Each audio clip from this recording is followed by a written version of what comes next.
Hey guys, welcome back for another episode of Elite Life with Sam. I am your host, Sam. And listen, today we are going to talk about something that might hit some triggers for a lot of us. And this is about how you are not avoiding a conversation, you are avoiding confrontation. And I know that word can seem really big and scary and almost taboo, but confrontation is not always a bad thing. So, as soon as I made that statement, did a certain situation maybe come to your mind? Because most of us already know what the conversation is that we need to be having, but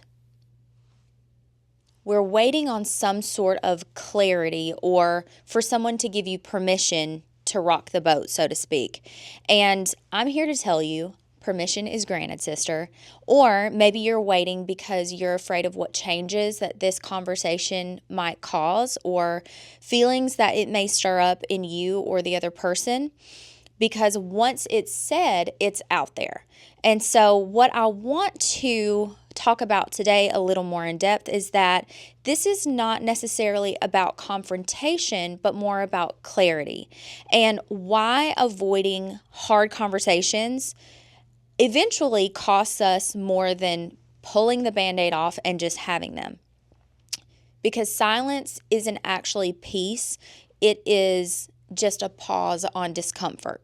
So, do these sound familiar to you? I'm just keeping the peace. It's really not worth the fight. I don't want the drama.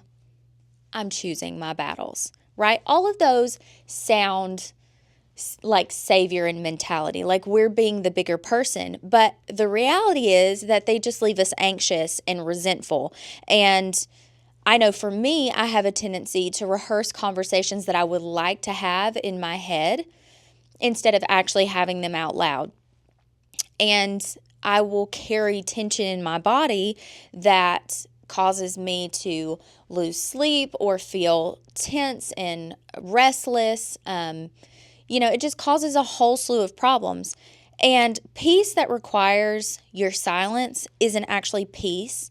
What it is self-abandonment. You're not being true or fair to yourself. And a lot of us will stay quiet out of fear.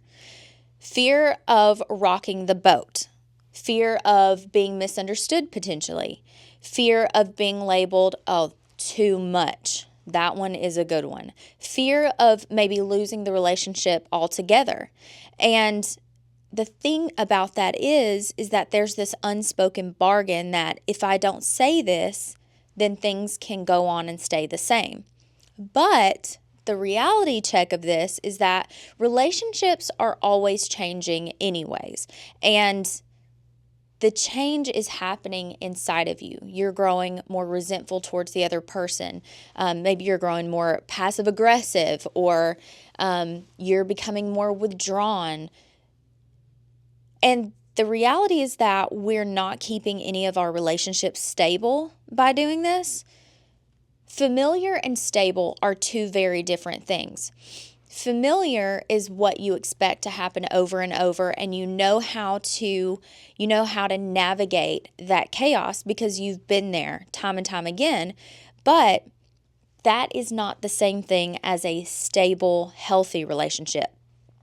A lot of times we have a fear of disappointing people and being labeled the quote bad guy. And this is why I have adopted the saying, I'm okay with being the villain in your story.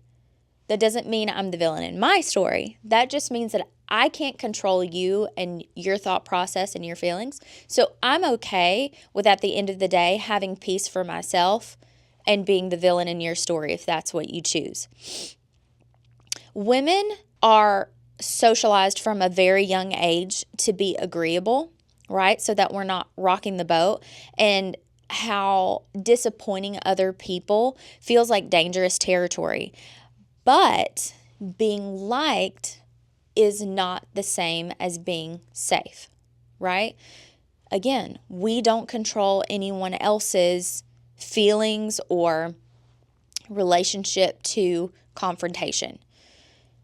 We tend to feel better in what we call comfort or familiarity because it keeps things familiar, and we avoid the immediate discomfort of discontent. And all it does is delays the truth. It's going to come out. The clarity of it is that being uncomfortable at first does create short-term tension, but in the end, it leads to long-term peace. Comfort keeps you stuck. Clarity sets you free, even if it costs you something. I love, love, love that saying. Clarity will often cost maybe a dynamic between you and a friend, or a role that you played in a certain relationship. It will absolutely cost you the old version of yourself, and that's okay. That's okay, because in growth, that means things have to change. So let's talk about why avoidance will keep us stuck longer than conflict ever will. So conflict has an end, right? But avoidance drags things on for long periods of time. Avoidance is, a lot of times it feels like if you were to take a rubber band and put it around your wrist and pull it way back and snap it. It's just immediate, just for a short time, but once everything is laid out on the table, it can be discussed and sorted through and talked about, and a solution can be come up with. Avoidance will stretch pain out over a long, long period of time, whereas conflict does feel immediate, and it can feel scary, but it compresses it down to a short amount of time where it's manageable. Avoidance is a slow leak, whereas conflict is a quick release. And avoidance will lead to resentment. And resentment is a really hard one to heal from, especially, and it's unfair. Like, think about it. There is an issue, I'm just going to take Rich and I for an example. If there's an issue that I have with Rich, let's say we'll make it funny, he chews too loud, or he snores, which he does both. And I cannot stand to hear one or either of these. But he has no idea about it. He's just going on with his life, not realizing that it's an issue and that it's causing resentment within me. Is it his responsibility to notice it and change it? Or is it my responsibility to address it and ask him if it's something that he's comfortable with changing? That resentment is my responsibility at that point, because I haven't given him a fair shake at changing it or addressing the issue. It will also cause emotional distance between people. This one is big for me. Passive aggressiveness, where I'll say things underneath my breath, or I'll make statements in passing, and it will lead to blow-ups later on, because it's like a pressure cooker or a tea kettle. All of that stays inside and builds and builds and builds, and it's going to come out. It's not a matter of if it will come out sideways, it's just a matter of when. And the problem with that is that if we don't take charge of that, if we don't take responsibility for when and how that comes out, we will absolutely be responsible for cleaning up the mess of it later. One thing, especially with women, why it feels so hard for us to speak up. And if you have already mastered this technique, I'm going to give you your flowers right now, because this is a hard one for us to unlearn, is that we often come from a situation where we literally don't feel safe to speak up, because our nervous system has been so overtaxed with societal norms or family dynamics or cultural dynamics. And when we speak up, sometimes we feel like our fight or flight kicks in, right? So I'm guilty of this. It's something that I've had to really work on over the past several years through meditation and journaling and practice over and over and over, and really talking things out with my partner and the people that are close to me in my life, is that my fight or flight was heavily engaged due to past relationships from childhood into adulthood. And so what would happen is, yes, things would come out sideways. I would blurt it out, and it came out however which way it came out. It wasn't something that felt controlled or well curated. And then immediately I knew there was going to be retribution for this. There was going to be payment. And so my fight or flight. And so I would either leave immediately or I would become extremely confrontational. I'm going to protect, the hill that I stand on. Like, I'm going to die on this hill. And so a lot of this, like I said, comes from past trauma. And so to avoid this, because we haven't done the work to heal our central nervous system and to learn and control when we engage that fight or flight, we stay silent. And then it starts the vicious cycle all over again. So maybe you have this conversation with your loved one early and say, hey, this is something that I have to practice, and I'm not going to be good at it at first, and it's going to be messy, and I need you to give me grace, and I need you to give me understanding as I learn how to process this. And maybe you have little cue words from your partner when you start getting really ramped up and you're going overboard, or your fight or flight does kick in. Maybe they just say something like, hey, I hear you, and you're safe to express yourself. You're safe to speak freely. And so it's going to take work on both of your sides. However, if you don't have that, remember this. I'm saying this to you. You are safe and you have permission to speak freely, and you don't have to apologize for speaking up for yourself.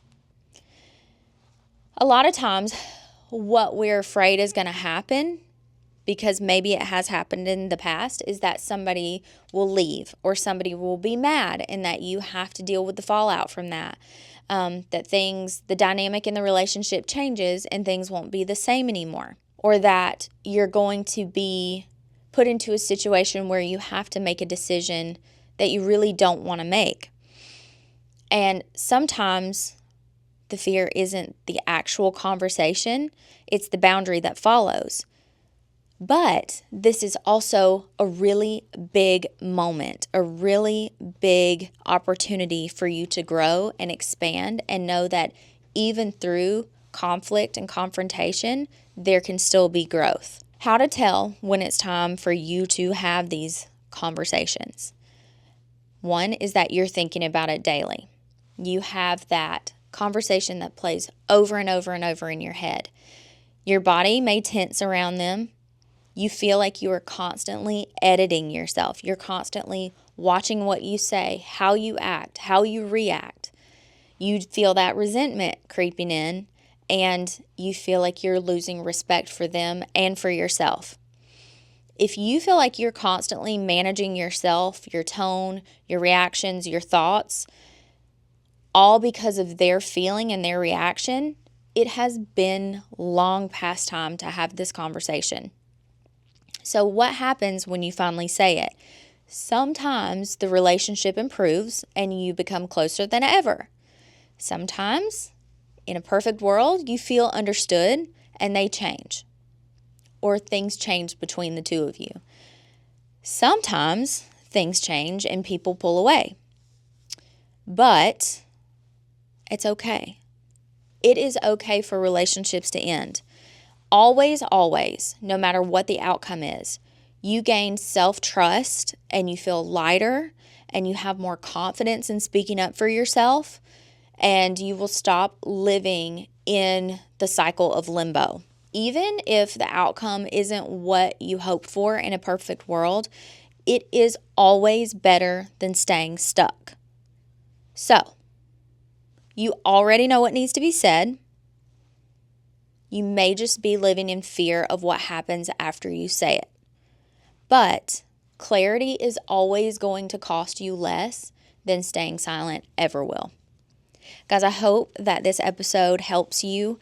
Maybe if it even just makes you feel seen or heard, or some kind of inner confirmation for you. But I have loved this series and it's going to continue. Keep the comments rolling in. Make sure that you share this episode with somebody that you feel may need to hear this, even if it's the person that you're going to be having this conversation with. This could be a really a really good tool to ease that conversation open if they know that it's coming and it's coming from a place of love and it's coming from a place of growth for both of you. Otherwise, make sure that you follow us on all social media platforms. Keep the comments and the questions rolling in and come back for all of the other episodes. If you haven't caught up to date, you can always go back and listen up to date, and we will have a new AFAF coming for you soon. Thanks, guys. Until next time, see ya.